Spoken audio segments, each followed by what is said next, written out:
Thank you very much, George, and thank you for having me again. Things have changed a lot since since the start of the war in Gaza and after the horrific attack of October 7th. And no matter what was predicted early on, we have been proven wrong, and the repercussions of this war are only intensifying more and more with time. And what we've seen, speaking from a Syria perspective, is definitely an uptick in kinetic activity between Iranian forces and Israeli forces on Syrian soil, an increased campaign by the IDF targeting senior IRGC officials or IRGC commanders operating from Damascus or in Damascus or around the rest of the country. I mean, three notable things there. The first one is an Israeli attack around Bou Kamal in Deir ez-Zor that has been the reason why it's interesting, it's the first time Israeli Air Force enters so deep into Syrian airspace since the attack on Al-Kubar nuclear site in the early 2000s, the nuclear site that was, the secret nuclear site that North Korea was helping the Syrians with, and the Israelis destroyed. But since then, whenever there was an Israeli air attack, it was restricted, to the close to the border between Syria and Israel, and as deep maybe as Damascus or up north as far as Aleppo from the sea. But going that deep into Syrian airspace has been, a first time since Al-Kubar attack. So that was noticeable. The second thing that is noticeable is the very specific targeting of IRGC officials using airstrikes or missiles rather than direct assassinations on the ground. So I'll just give a small example. When Imad Mughniya, one of the senior commanders of Hezbollah, was killed in Damascus, and we're assuming that is Israel, or that Israel is behind it. We don't know really who's behind it, but assuming that Israel was behind it, it was an assassination that happened in Damascus rather than an air attack or a missile attack that targeted Imad Mughniya. This time, it was all the assassinations that have happened either via airstrikes or via missile attacks with extreme precision. The latest of them, obviously, being the attack on the consular building next to the Iranian embassy that targeted a senior IRGC commander. That destroyed, the building where that commander was without any impact or very little impact on the Iranian embassy that is just, 10 meters away, or the building of the Canadian embassy. It's closed, but it's the building of the Canadian embassy that is also 10 meters away to the right. So this level of precision that we've seen that also in Mezze, where they attacked one of the headquarters of or meeting centers of IRGC commanders in Damascus, and also the targeting was extremely precise without impact to the surrounding, civilian buildings or civilian infrastructure. This level of precision in Israeli attacks make you wonder, why is this level of precision not being used in Gaza? if Israel has that level of technology to be able to target, specific people without harming the civilian infrastructure around in Syria, well, might as well, or even more reason that they can do that in Gaza without, that massive campaign of airstrikes, of destruction, and civilian infrastructure being completely erased. So I mean, the comparison is very, very striking between the two contexts. The third interesting element there is how silent the Damascus government is towards all of these attacks. Whenever an attack happens, there's always, of course, a statement from the Ministry of Defense in Damascus, but that's about it. We haven't seen any escalation at all, neither in rhetoric nor in kinetic activity coming out of Damascus. And it seems like the only ones that are speaking at the moment are the Iranians, which also kind of gives an indication of who's really in control in Damascus. When the attack on the consular office happened in Damascus, within 30 minutes, the Syrian foreign minister went to the building that was attacked, and then went to the embassy that is right next to it, and called the Iranian foreign minister from the embassy building under, the photo of Khamenei and the Iranian flag. All these symbols are very striking, when Damascus tries to talk about sovereignty, you start questioning, are they really serious about what they're saying? I mean, there are no elements of Syrian sovereignty left whatsoever, at least in images, coming out of that most recent attack. Even more striking was the fact that no Syrian official visited the Syrians that have been injured by the latest Israeli attack, and that they only visited them when Abdullahian, the Iranian foreign minister, visited Damascus yesterday, and took with him the Syrian foreign minister to the two hospitals where the Syrians injured are being treated. It's making every single Syrian, regardless of his or her political positioning, question really what on earth is happening in Damascus? Who is in control? Do we still have a government? Do we still have a functioning state? Or has Iran effectively completely co-opted the country and is really the de facto ruler, basically, of this piece of land?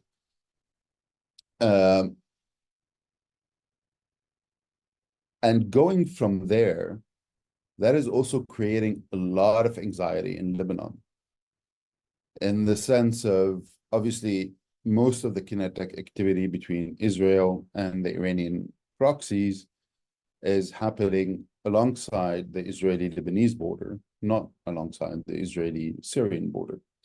And that's mainly between, the IDF and Hezbollah, and then the different attacks that happen along that what is called the blue line, which is the line, the tentative line that defines the border between Israel and Lebanon. And what we've seen, obviously, since October 7th is a significant increase in attacks across that line, missiles being shot from Hezbollah-controlled areas in the south of Lebanon into northern Israel. Israel having to evacuate uh, its citizens from northern Israel and relocate them further south. And they've been, relocated and in displacement in really since pretty much mid-October, and they haven't returned yet. And this is definitely creating pressure on the Israeli government to settle the situation on its northern border. Settling that situation can mean really two things: either a full-fledged war with Lebanon or with Hezbollah, to be more specific, in order to push Hezbollah forces away from the border and further into Lebanese territory, and create and recreate potentially a security zone. That security zone in southern Lebanon existed from 1978 until 2001. So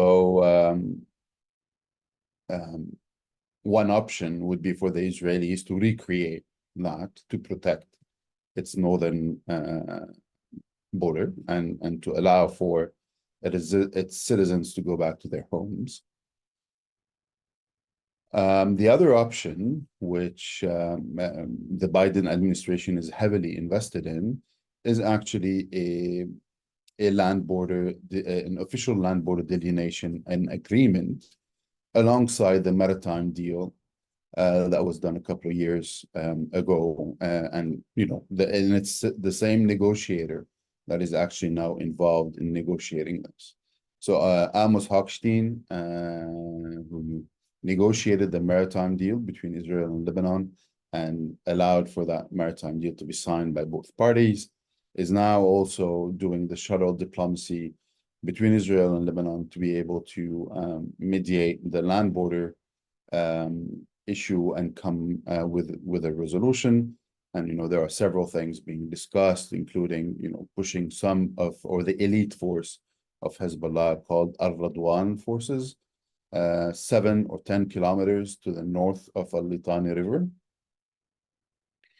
and allowing for the LF, or LAF, the Lebanese armed forces, to deploy along the border. But all of these are early negotiations, and we're really in how would I say that, a fight for time. What is gonna come out first? Is it a deal on that border, or is it a war, or would we need a war to be able to get the deal? There are many questions around this, and I know a lot of my Lebanese friends and Lebanese colleagues are, very, very anxious about what might happen or what might transpire in the coming few weeks or months.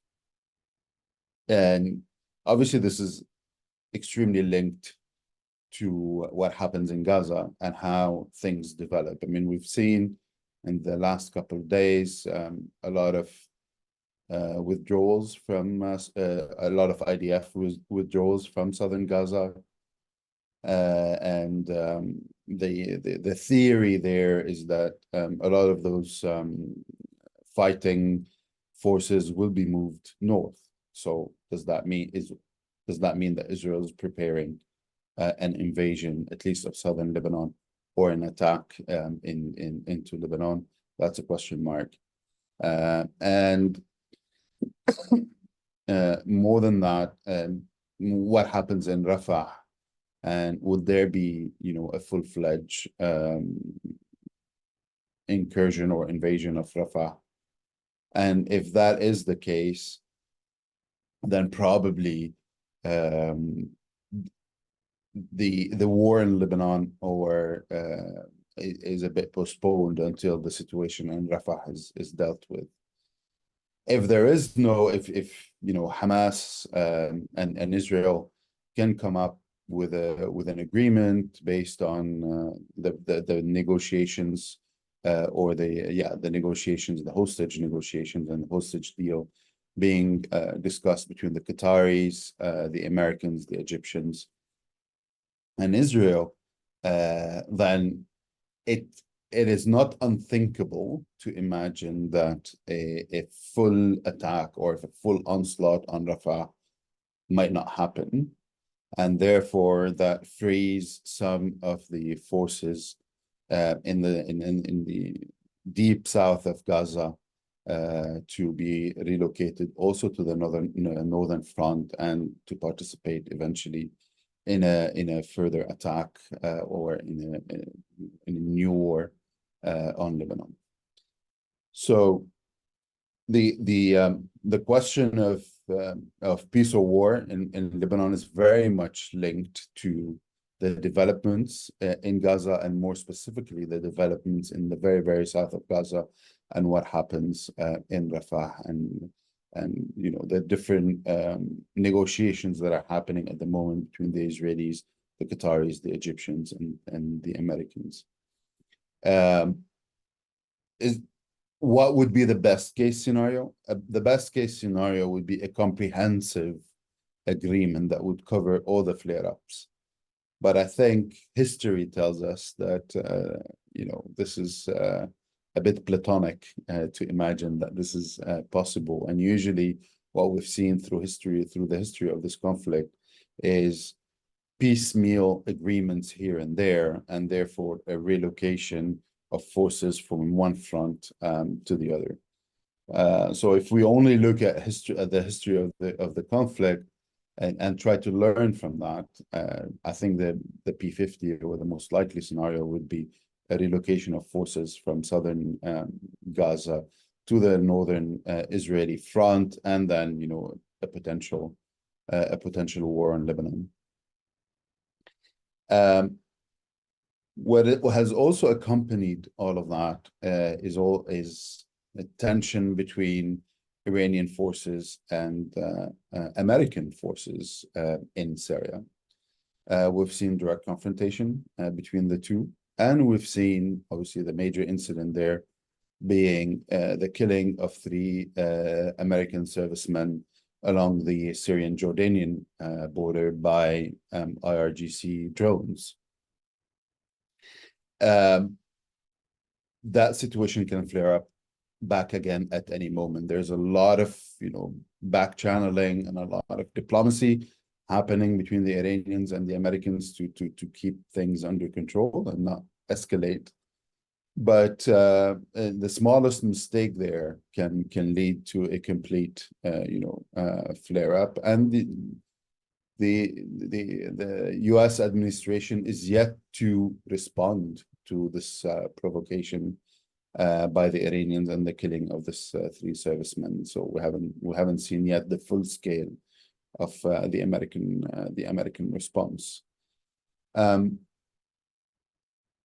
What is interesting, though, that alongside, you know, this target assassination campaign of IRGC officials in government-controlled Syria, we're seeing a Turkish campaign to assassinate PKK cadres in the northeast of Syria, and the latest being just 2 days ago. I can't remember the name of the person, but she was, you know, one of the leaders of not the YPG, but the female counterpart of the YPG, which is the armed force of the PYD, which is, you know, the PKK affiliate party in Syria. And ever since October 7th, that campaign has intensified from Turkey. Also, what we're seeing in the northwest of the country is a target assassination campaign against the most radical elements of HTS, which is the Al-Qaeda inspired or Al-Qaeda affiliated group in the northwest of the country. The latest being Abu Maria al-Qahtani, who was the second in command in HDS, was imprisoned by Al-Jolani for about 6 months, accusing him of being, a traitor and a collaborator with the international coalition to fight against Daesh. But then he was released and, absolved of any accusations. Just 3 weeks into that, he was assassinated, and he was considered, he's Iraqi, he's not Syrian, and he was considered as one of the main theologians, let's say, of HDS, and the link, one of the main links between Al-Qaeda and HDS, and he was blown up 4 days ago. So this is very remarkable. It seems like there is a cleanup happening in Syria, a cleanup of the most radical elements across the region, or across the geographical divides or the de facto borders that exist at the moment. A cleanup in the government areas of IRGC commanders and officials, a cleanup in the northwest of the country of the most radical jihadist elements and the ones that have direct links with Al-Qaeda, and a cleanup in the northeast of the country of the most radical elements and the direct link with the PKK. So it feels like a stage is being prepared eventually for I don't know what. It's yet to be seen, but I don't think the fact that these things are happening at the same time is a pure coincidence. And maybe I'm being too optimistic here, but that can be an indicator that eventually, once the regional tensions settle a bit or calm down, there might be an opportunity in Syria to find some form of coexistence, let's say. Solution is a big word, but some form of coexistence between the different forces that exist in the region, in the country. And I think that's one of the main lessons of October 7th. There is this concept of a frozen conflict or of a forgotten conflict is not sustainable. And the fact that we haven't talked about Gaza since 2014 has made the entire world pay the price for it. Well, first, the poor Israeli civilians pay for it on October 7th, and then all the poor civilian Palestinian civilians pay for it after October 7th, and this explosion, of violence and all its implications to peace and security at the regional level, but also at the international level. So frozen conflicts are not frozen, really. They're just they're boiling under a thick layer of smog, and that layer of smog can be pierced at any moment, and that whole thing can explode very, very quickly. So the theory there is that different Syrian actors, different regional actors, and different international actors are trying to learn from what happened in October 7th and trying to prepare the stage in Syria for an eventual coexistence, so that a flare-up like what happened in Gaza does not happen in Syria, because it's my belief, but I think it's the belief of a lot of people, that Syria is next. It has been a forgotten conflict ever since the Russian invasion of Ukraine happened. The political process is completely stalemated, and no one sees a light at the end of the tunnel. Everything is completely frozen. kind of a bit what happened in Gaza after the latest, Israeli Hamas war in 2014. And then 10 years later or 9 years later, we saw what happened on October 7th. So freezing the conflict in Syria for 5, 6, I don't know, 10 years will only lead to the result we saw on October 7th in Gaza, in Syria. And every effort should now be made to avoid that scenario. And I guess those assassination campaigns that are happening are preparing the stage for that.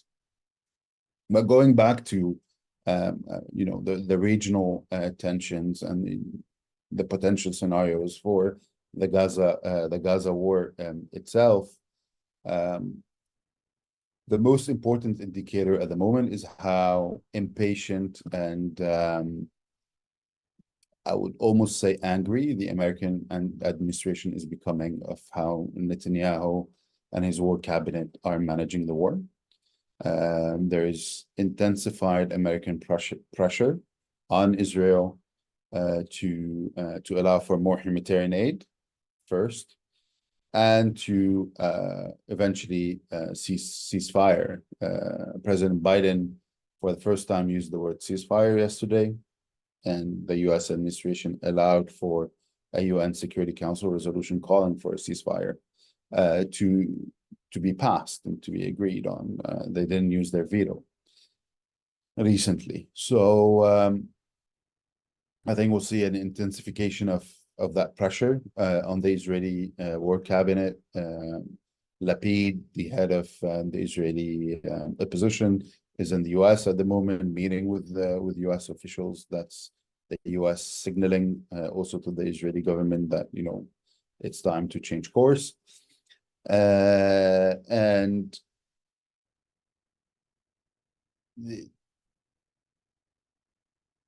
the big question remains: will we get to the point where U.S. will condition its arms supplies to Israel on certain, humanitarian considerations, etc.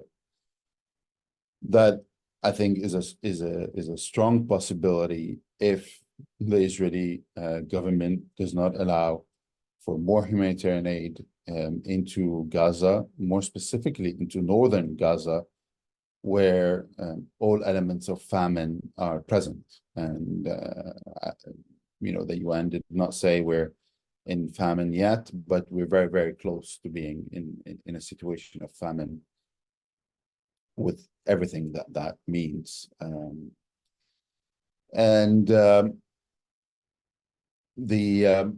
So the humanitarian aid here becomes priority number one. And we've seen the American administration do different things, including the floating pier they've built off the coast of Gaza, the hub that they're trying to create in Cyprus and in Al Arish in Egypt, etc., to channel all of that aid. But it's clear that all of these modalities that are being thought of cannot replace a sustainable, continuous supply via the land routes and via the different border crossings, whether we're talking about the Rafah crossing into Gaza, or the Ereds crossing from Israel into northern Gaza, or the Abu Salem or Kir Shalom crossing into from Egypt into Israel and then into Gaza. All of these, at the moment, all of these modalities are needed to allow for the sustained humanitarian aid to go in.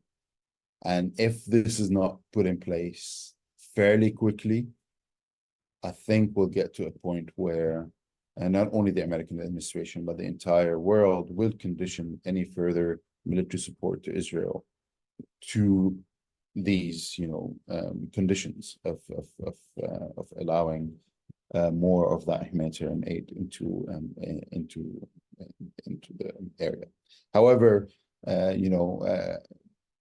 this is a band-aid exercise. You cannot solve a deep political problem with humanitarian aid only.